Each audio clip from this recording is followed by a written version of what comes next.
With me to discuss, Joseph Moreno, former Justice Department prosecutor and former National Security prosecutor. So, Joe Moreno, first and foremost, thanks for talking to me on a holiday. Happy Thanksgiving. On the note on Papadopoulos, bigger picture, is this move a clear sign that the special counsel will use Trump's tweets? He's using Papadopoulos's, will use Trump's tweets against him in an obstruction case.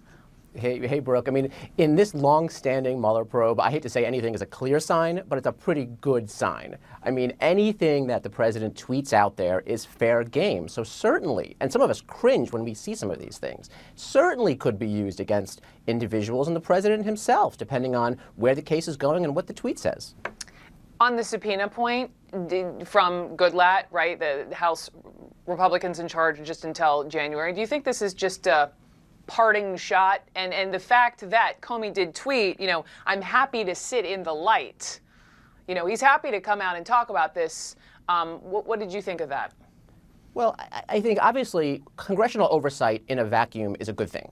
And Congress is free to investigate who and when and what it wants. That being said, I think it's fair to say that the American people expect that any congressional oversight both be relevant, like it's going someplace, and also bipartisan. And we heard that from reporting that Representative Jerry Nadler, who's taking over the committee in January, said this came out of the blue. We had no warning about this subpoena to these individuals. So the idea that there's this 11th hour subpoena about things that happened years ago that have probably been litigated, they've been vetted, we know what happened, to kind of do this seems like, a big stretch.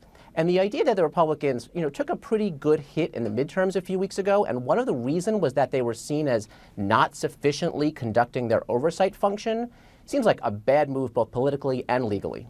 Joe Moreno, stay with me. I have more for you.